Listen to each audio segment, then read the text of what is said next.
we present an energy-efficient motion planner for legged robots. Enormous progress has been made in legged locomotion as shown here, thanks to techniques such as reinforcement learning or through motion imitation techniques.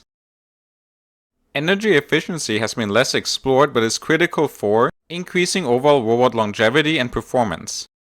Our objective is to answer whether we can design a motion planner that is energy efficient and tracks velocity, and compare our method to motion imitation and model-free RL to come up with the best energy efficient strategy. In simplified terms, our method uses a footstep planner that whenever the foot is outside the ellipse located beneath the hip joint, the robot takes a step, where a low-level MPC controller pushes the robot forward using a desired velocity. The robot conserves energy by taking steps only when necessary.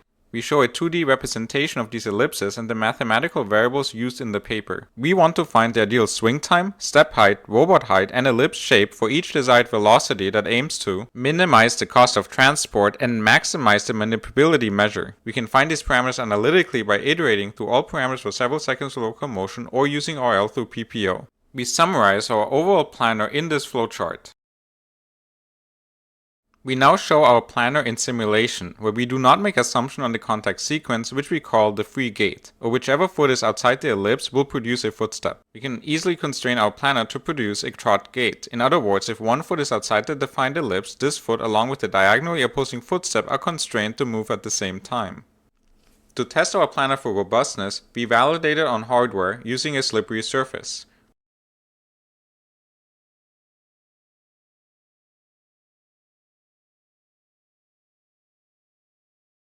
We also show one case where the robot accidentally slipped trying to rotate, and it is able to recover from this accident. One of our baselines is motion imitation, imitating the locomotion from a real dog. We employ RL with PPO with the following rewards.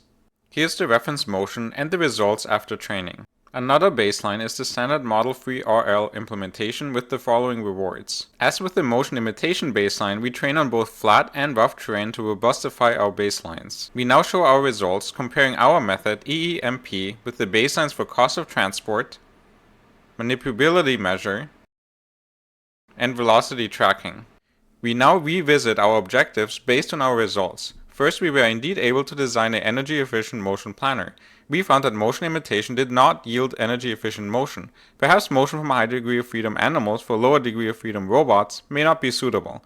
Model-free RL was energy efficient at high velocities, although not as robust compared to our method. Based on our findings, the best strategy may be to use our method for velocities at or below 0.6 meter per second, and then switch to model-free RL for highly dynamic motion. Thank you for listening.